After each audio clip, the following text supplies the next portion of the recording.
Salve Corinthians, salve galera do Timão, rapaziada. Chega fortalecendo porque o Coringão tá deixando os antes loucos, pessoal. E olha que estamos há 6 anos sem ganhar um título de relevância. O último título que ganhamos foi o Paulistão em 2019. E espero que esse ano consigamos sair dessa fila, pessoal. 6 anos sem ganhar um título importante. E mesmo assim, a gente incomoda muita gente. E dessa vez foi a tia Leila. Voltou a falar do patrocínio do Corinthians. Então, pessoal, chega fortalecendo com o like aí. Se inscreve no canal e ativa o sininho. Se você acha que o Corinthians esse ano vai ganhar um título para deixar os antes a flor da pele, fortalece com o like aí. E não esquecem, se inscreve no canal e ativa o sininho. Vamos ver o que o Pascoal vai falar a respeito dessa situação. Vamos lá. Deixa eu trazer a Leila para falar de novo, que vocês citaram aí, Mauro, o patrocínio. Aí eu passo a palavra para você na volta, legal, porque ela está sendo questionada a respeito disso, né? A Crefisa, há algum tempo atrás, coloca uma gama de dinheiro nesse Palmeiras e agora esses valores são olhados de uma maneira diferente do que eram lá atrás. Ela foi questionada sobre o futuro desses patrocínios e respondeu também na entrevista. Nenhuma repercussão com relação a outros clubes, para que outros clubes também conseguissem um patrocínio tão relevante quanto o do Palmeiras. Eu não vi, sabe? Então eu não entendo o porquê de toda essa polêmica com relação ao patrocínio da Crefisa e da FAM. Eu já falei por diversas vezes que este ano nós vamos fazer uma concorrência. Claro que sim, claro que sim. E quem oferecer o melhor valor, uma empresa idônea, isso é muito importante, gente. Não adianta fechar um patrocínio com valores astronômicos, vir aqui, fazer uma coletiva de imprensa com a empresa, não é? Ninguém vê o contrato. Aliás, uma coisa que eu sou totalmente contra são essas cláusulas de confidencialidade no futebol, em determinados contratos. Porque eu acho que o jornalista, eu acho que o torcedor, ele tem o direito de saber quanto o seu clube está recebendo. Até porque é muito fácil eu chegar aqui, sentar e falar para vocês, olha, o patrocínio de tal empresa é tanto. Eu não comprovo, não mostro nada, aí daqui a 3, 4 meses não pagam absolutamente nada, e como é que faz? Aí, o Mauro tinha citado a alfinetada, né? Para mim fica muito claro, assim, que é uma alfinetada no novo presidente do Corinthians, que veio aqui, conversou com a gente, falou de um patrocínio master muito alto, recebido mensalmente, não no todo. E aí, é essa história do que não precisava, assim, porque ela pode falar do dela, e ela realmente investe há muito tempo, muito dinheiro nesse Palmeiras, né? E me parece que ela também demorou para mostrar quanto era o dela, que tinha conselheiros que queriam saber direito esse número e tal. Hoje se diz em 83 milhões, é esse o número? Hoje gira com a premiação, com os prêmios e títulos e chegadas em finais, o Palmeiras recebeu nesse último ano alguma coisa em torno de 100 milhões. Sim. Os patrocínios, querem ver os patrocínios? Sim. Só para a gente já começar esse papo com as informações na mão. Coloca aí na tela para a gente, por favor.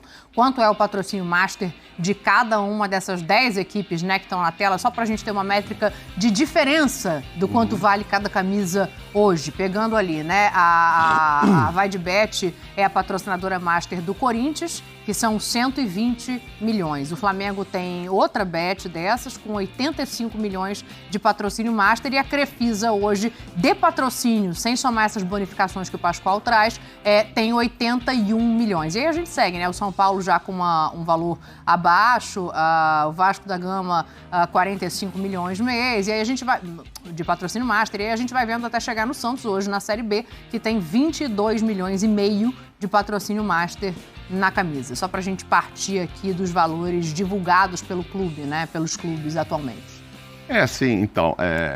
Ela, por exemplo, ela tem um exemplo no Corinthians mesmo lá, né? Arrumou um patrocinador para bancar o Paulinho e não vingou. Taunsa. Então, não vingou. Então, Você guardou esse nome? Nunca mais esqueci o nome dessa empresa. Pagou o Paulinho acho que 1 ou 2 meses, depois desapareceu. Então ela tem isso como exemplo, é uma carta na manga. A outra que ela fala de empresas idôneas é que as bets realmente estão chegando com muito dinheiro no Brasil. Estão investindo muito em propaganda, em clubes, etc. E os clubes têm interesse. E os clubes tiveram no Congresso para acompanhar a votação, posto era 18%, caiu para 12%, porque, claro, essas bets estão colocando muito dinheiro nos clubes. Aí se você olha ali, você botou 10 clubes ali, não sei o quê, 7...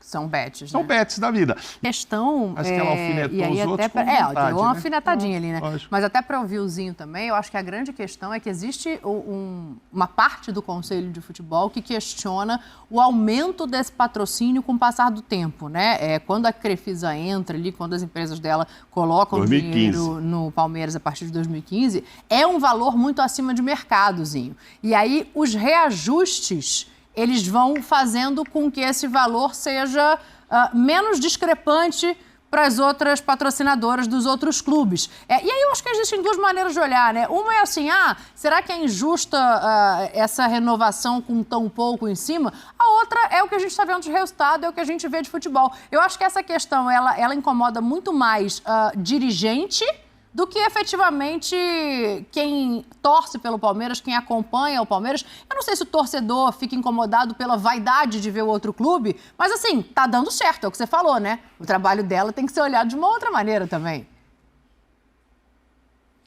Eu acho que assim, o melhor de tudo é o que ela fala na entrevista. Vou abrir uma concorrência. Isso aí é legal, porque aí tira qualquer tipo de conflito de interesse. Eu sou a presidente, eu ganho a eleição, e só priorizo as minhas empresas para patrocinar, ela tem que separar. Não é fácil, é mais uma pressão. Por mais que a Crefisa tenha sido fundamental, importante nessa estruturação toda do Palmeiras, né? É uma patrocinadora importante nessa história do Palmeiras, mas ela, quando ela vira presidente, é claro que gera esse conflito, né? Acho bem natural ser debatido isso. E eu acho que o mais importante é ela fazer o que ela falou. Realmente abrir a concorrência. Quem der a melhor proposta, sendo uma empresa séria, que realmente vai cumprir, isso aí é importante ter também. Não adianta você ter 200 milhões e não receber. Aqui está um patrocínio aqui, oferece, mas aí chega ali na frente e não recebe. Então, assim, tem que ter um departamento, o Palmeiras é estruturado para isso, um conselho, né, fiscal, trabalhar conjuntamente, está ali para isso, é a função, para que não haja nenhum tipo de problema. E assim, se a Crefisa, ela como a presidente da Crefisa, faça uma proposta, seja aprovada nesse conselho, e vença aí essa concorrência, normal, permanecer. Agora virou um campeonato, né? Essa coisa agora... Até isso está tendo competição, né? Chegou a sondar o Borré e agora Pedro Raul é o nome olhado para o ataque. Eu já começo aqui com vocês pensando o seguinte, se viesse ou o Gabigol ou o Borré, para mim eram jogadores que poderiam perfeitamente ser titulares, brigar pela posição com o Yuri Alberto. O Pedro Raul chega, se chegar, nesse mesmo lugar de brigar por titularidade? Não, Pascoal, pode falar. O Mauro foi seco na resposta. Não aí eu acho que vai disputar a possibilidade de ser titular. Ele está jogando lá no México, lá no Toluca, e a passagem dele pelo Goiás foi uma passagem boa, né? Pelo Campeonato Brasileiro. Fez muitos gols, se aproveita bem da estatura. Um jogador que tem boas condições dentro da grande área, mas eu acho que ele nesse caso, ele disputaria a vaga com o Yuri Alberto. Mas o Yuri Alberto ganha uma sombra, porque hoje a sombra do Yuri Alberto é zero, é nenhuma. O Yuri Alberto não tem, né, nem o centroavante reserva, né, que acabou sendo vendido para a Bélgica. Então não tem ninguém. Não tem ninguém que possa competir com o Yuri Alberto no time do Corinthians. E se o Yuri Alberto não jogar, o Corinthians tem um espaço ali vazio para ser ocupado. Quem é que vai ocupar esse espaço de centroavante no Corinthians? As contratações do meio para frente são bem modestas. O Corinthians tem essa necessidade. Como não contratou né? ninguém de lado, eventualmente pode posicionar o Pedro de centroavante e colocar o Yuri pelo lado esquerdo ali. O segundo atacante. Não tem outro? Tem o Romero. Não contratou o Luiz Henrique, não contratou ninguém na direita, tem só menino. O Augusto criava uma expectativa de nomes fortes. O Pedro, quando ele sai do Vasco, ele sai muito criticado. Ele vai para o Toluca, os números dele ainda baixam um pouquinho mais em relação ao que foram no Vasco. Então, assim, você acha que olhando a expectativa, o que se criou de expectativa, o nome do Pedro Raul vai ser um nome que vai agradar? Olha lá, o titular, olha quantos gols. Ele tinha uma média de 0,36 por... Vamos pro que interessa, né? Atacante, centroavante dentro da área, é isso que interessa ali embaixo. 0,36 por jogo, 1 a cada 3 jogos, depois diminuiu ainda um pouquinho mais agora no México. Não, eu gosto muito do estilo dele quando apareceu no Goiás. Aí realmente havia uma expectativa dele ser um goleador por onde fosse e tal, que não aconteceu, como você está mostrando os números ali. Ainda não aconteceu. Mas ele tem 27 anos, ainda dá para jogar bola. Fica essa história, pô, pensei num, veio outro, expectativa e realidade. Mas eu acho que não era assim que era para ser visto. Pode ser que o outro grandão ainda venha ali, ainda venha. Mas há uma necessidade? Há. Então, se não tivesse falado, foi isso que lá atrás a gente conversou aqui, sabe? Não fica dando nomes, fulano tem a cara, o outro tem a cara, porque são nomes muito grandes. E aí qualquer um que viesse, aí é o caso agora do Pedro Raul, se vier, né, ainda não se sabe se virá por empréstimo ou venda e tal. É verdade que o Toluca também não está satisfeito, porque os números lá não estão bons. E ele pagou uma graninha pelo Pedro Raul. Fica também a responsabilidade maior do que precisava para o próprio Pedro Raul. Se ninguém falasse nada, chegou o Pedro Raul. Como chegou o zagueiro lá, o Félix? Legal, chegou, tal. É do Equador, joga na seleção. Ok, mas tá bom, tá precisando de uma sombra, vem aqui agora, ok. Vai ter uma sombra pro Fagner no lado direito? Ótimo, ok. Não precisa ser o... ia trazer o Mateuzinho liberado pelo Flamengo, ia assim trazer o Montiel. Maia. Não é que falou que ia trazer o Montiel, também trouxe o Mateuzinho. Sabe assim, um cara que é para elenco e tal, agrada. A princípio gosto, mas eu ainda penso mais do Pedro Raul do Goiás do que o que passou pelo Vasco e que eu achava que faria mais gols do que fez. Andou perdendo pênaltis, que é uma característica também dele. Vai lá, bate, tem personalidade para isso. Mas não acho ruim, não. Não acho ruim, não. Agora, você prefere o Boré? Pergunta pro corintiano. O Gabigol vai chegar amanhã cedo. Pergunta pro Pascoal lá no Bala Mistura. Para o ímpar, Pascoal. Pode vai escolher. buscar no aeroporto? O Gabigol busca no aeroporto. Se eu prefiro, posso responder com a letra só? Se eu prefiro o Borré. Louco. Claro. 2 bolas na área e resolve o jogo. E outra coisa, não precisa buscar ninguém no aeroporto, eu vou buscar. É de graça, eu vou lá, boto meu carro lá e entro em Borré. Eu levo lá no CT do Corinthians de graça, sem problema nenhum. E o Pedro Raul, você pega no aeroporto? Aí já tem um pouco de dificuldade, mas eu gosto do Pedro Raul. Eu gosto também. Eu gosto do Pedro Raul. Mas manda um táxi lá buscar, né? Porque o Pedro Raul, a gente tem que imaginar o seguinte, o Pedro Raul no Botafogo, comecinho de carreira, era um jogador que a gente tinha muita expectativa. Sim. Criou essa expectativa. O Mauro falou, eu gostei dele no Goiás. Por quê? Porque a bola vinha muito das laterais do Goiás. A bola vinha muito do lado do campo. E a especialidade dele é o cabeceio. É um jogador grandão, né? Sim. Jogador que a especialidade dele é o cabeceio. A bola precisa chegar nele. Precisa chegar mais vezes para ele dentro da área. 1,93. É um jogador gigante dentro da grande área. Que tem um cabeceio fortíssimo. Ele fez um gol contra o Palmeiras ali, naquele empate contra o Vasco 3-3 no Maracanã, de cabeça, que ele entrou nas costas do Murilo, o Murilo nem viu. Entrou como um foguete para dar a cabeçada. Então, eu gosto. Eu acho que é um centroavante que pode ser utilizado. Mas... Se contratar um centroavante, vai precisar de um ponta aberto, um jogador de velocidade, para ter 1 contra 1, para a bola chegar mais frequentemente num cara que tem esse poder de definição. Sabe onde é que a gente volta, Oswaldo Pascoal? Naquele papo de ontem, o presidente não estava aqui, quero ver para onde é que o presidente vai. O Pascoal está falando que o time do Corinthians já está melhor, né? Olhando assim o papel, do que estava no começo do ano passado. Eu discordo. Eu acho que depois que passou o ano, a gente concorda que não rendeu, mas quando eu olhava, pelo menos a minha expectativa quando eu via aquele papel lá com o Fagner, Arboleda, Gil, Roger Guedes... Arboleda joga no São Paulo. O Balbuena, eu faço isso direto, eu troco o nome dos dois.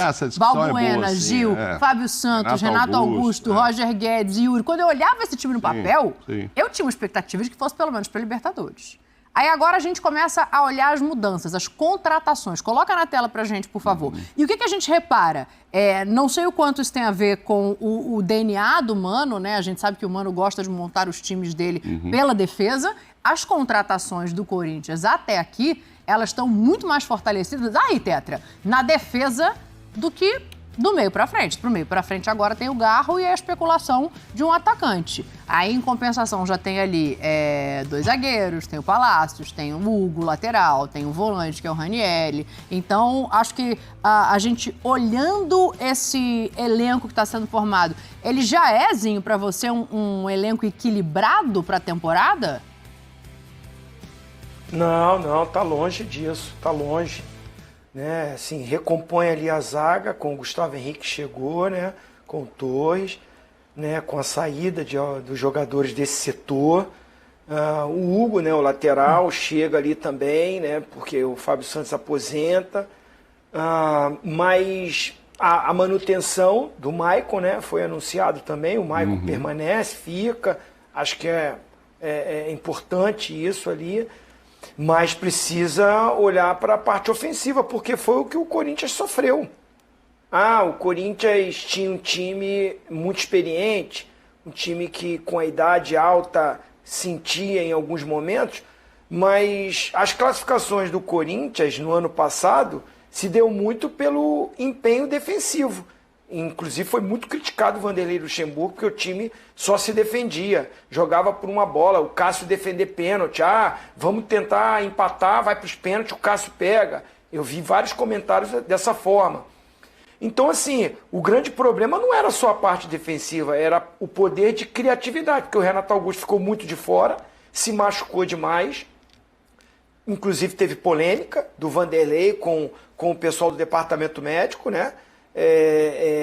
E acaba que o próprio presidente que entra fala que não renova por causa disso, por causa da idade, por causa de uma não sequência, de um problema físico, que aí não tem a manutenção do Renato Augusto, enfim, quer rejuvenescer o time, mas para rejuvenescer vai ter que gastar, vai ter que comprar, e eu ainda vejo, do meio para frente, um time ainda desequilibrado, ainda não tem uma formatação de time, né? O Roger Guedes, quando saiu, nunca teve um grande substituto. No finalzinho, o Mano colocou o Romero ali, que começou a fazer gols, foi importante. Então, assim, é o Mano que conhece já esse elenco, que a manutenção dele para ele fazer essa pré-temporada tá observando, tá encaixando, mas para brigar por título, a chegada do presidente falando em patrocínio altíssimo e numa montagem, vou contratar 11 jogadores, 6 para serem titulares e tal, ainda está longe de acontecer. No papel, você tem razão, Dani. No ano passado você olhava o time e falava, e tinha o Roger Guedes no começo do ano. Aí você tinha o Yuri. Renato. A zaga é relativa. O Balbuena voltou, vai jogar muito, jogou nada. O Gil teve o primeiro semestre muito ruim, a ponto de ser xingado em aeroporto, em hotel lá em Belo Horizonte. Depois ele passou o segundo semestre, melhorou muito. O Gil passou a ser importante lá na frente. Assim, então no papel, se olhava aquele time, chegou o Vera aqui pro meio campo, a coisa vai funcionar, a Fagner do lado e tal. Mas muitos deixaram a desejar tecnicamente, e aí a coisa, ainda assim, quando o time dá uma acertada, tinha tanto talento que chegou a brigar ali com o São Paulo para ir de novo para a final da Copa do Brasil. Se não perde o Roger Guedes depois para o segundo jogo, e o São Paulo não ganha o Lucas, que fez muita diferença, não sei o que seria. De repente ia ter de novo um Corinthians que estava falando, tá uma porcaria, tá chegando de novo numa final de Copa do Brasil. Se não perde o Roger Guedes para o segundo jogo, e se não tem mais uma garfada no Corinthians. Por quê? Contra o Flamengo fomos roubados e contra o São Paulo também, com gol de mão. As ambas jogadas foram bola na mão. Mas fazer o quê? Tem hora que o pessoal acha que é muito chororô, mas não, pessoal, não tem como não. Copa do Brasil, o Corinthians sempre foi roubado, pessoal.